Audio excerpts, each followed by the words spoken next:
Well, my friends, welcome back to this mini Friday edition of Spot On with Link Lauren. We have this one topic we've been trying to discuss for weeks because my producer, my team, and you guys keep sending me these viral videos. And these viral videos are of plus-size Americans, plus-size folks, big and beautiful, expressing their frustration when they fly on commercial flights. They say they can't get down the aisles, they can't sit in seats comfortably. Some of them can't go up the steps to get on to the plane. And these videos go so viral, and they have thousands of comments, and people discuss them and debate them because we're also in an era now with MAHA, Make America Healthy Again. There's a new focus on wellness and health. And I'm the type of person, right? I love folks of all different shapes and sizes. I have folks of different shapes and sizes in my family and my friend groups all across my life. And so I don't care so much what size someone is. But my thing is this: if you're going to fly commercial, right, if you buy a commercial flight and you know you are plus size and you're not going to be comfortable in that seat, you might want to buy a second seat. You can't blame the airline constantly for your problems, right? You can't blame the airlines for the fact that you can't even walk yourself up the stairs and you have to be carried by half a dozen grown men to get up onto the plane, right? That's a you problem. That's not an airline problem. The airlines have a ton of their own problems, okay? If you're on a Boeing, the door might come off, okay? Airlines have major issues, but it's kind of a you problem if you can't even get yourself up into the seat, okay? And there's some influencers. There's actually a plus-size influencer. Her name is Jalen Chaney, and she has championed the fight for plus-size accommodations. And then others have followed suit, like the woman we've shown on the screen being carried up the stairs. She's not climbing up the stairs.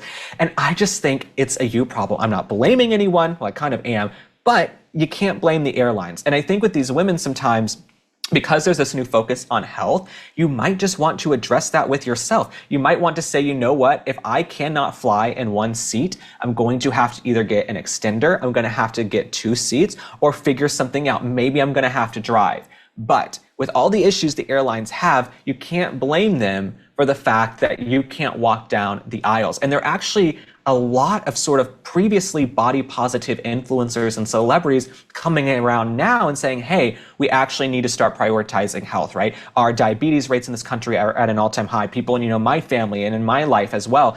And so we need to start addressing this. And one of those women happens to be Lizzo. Now, we've talked about Lizzo. I don't like Lizzo that much. I can't stand her. I think she's ridiculous. But Lizzo has done a 180. Lizzo built her career on being the body positive girl. I'm not going to lose weight. I'm big and beautiful. I'm thick and juicy and all the things that she said. Now, Lizzo is putting out posts and saying, look at me before and after. Lizzo is saying, look at my weight loss. I don't know what I was thinking before. I let society tell me that I should have stayed unhealthy and I should have continued these unhealthy habits. Now Lizzo's like, you know what? I actually want to have longevity and prioritize my health. And so she's having these discussions online. And let me read you a little bit about what Lizzo said on social media. So she said, in light of all these magazines and blogs wanting me to be on Ozempic so bad, here's the truth. I work my ass off. I train 3 times a week. I do a daily sauna and cardio, adding animal protein back into my diet, hiring a chef who helps me meal prep and keeps track of what I put into my body in a calorie deficit. She also shared, this is Lizzo, she shared that she since stopped consuming things like sugary Starbucks and full fat sodas and potato chips. She says she detoxes once a month and she gets holistic body work done, wood therapy, and lymphatic massage. Now, this is a little bit elitist, I will say. The average person can't afford a personal chef, personal trainer, detox, sauna, infrared, all that stuff, right? You can't have that all in your life. Most people don't have that in their house.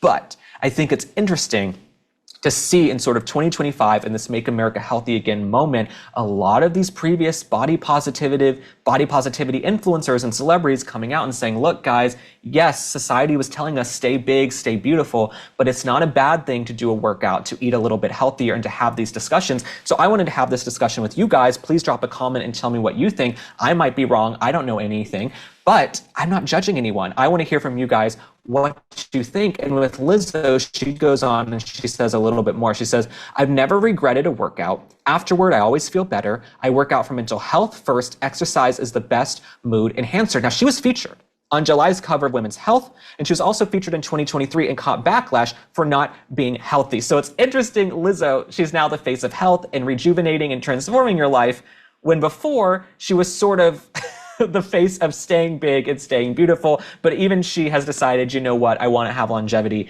in my health. And so, of course, this is a hot button issue. This is a hot button topic. You know, there's some women we wanted to get to come on the show to discuss this, and maybe we'll have more of a discussion at a later date and even do a round table. But this is a hot button issue, right? Society years ago was saying, stay big, stay beautiful, stay body positive. Now, there are more open discussions about, wait a minute, we shouldn't be eating all of these fast foods, these ultra-processed foods. What can we do to make healthy foods more affordable for folks across this country? And that's something the administration is working on. But when we keep seeing these videos of folks on the airline going viral, I just don't think it's fair to blame the airlines. Blame the airlines for the fact that, you know what, the food sucks, that they're delayed, that flights get canceled. That is all very valid. Okay, flying is terrible these days, but you can't blame the airlines for the fact that you can't get down the aisles. And this is a discussion that now we're allowed to have openly and to debate. And I think Lizzo, I don't give her a lot of credit for anything, she's moving this conversation forward because she is one of the biggest, no pun intended, one of the biggest figures in the body positive movement. And now she's even saying, let's reassess here and go back to the drawing board and, you know, focus on health. So I want to hear from you guys. Let's have this discussion. I can't wait to read your comments and we can talk about it a little bit more next week. And I'm sure you have seen some of these viral videos as well, but have an amazing weekend. I love you no matter what size you are, no matter where you come from. I absolutely love you guys. And I will see you on the next one. Bye.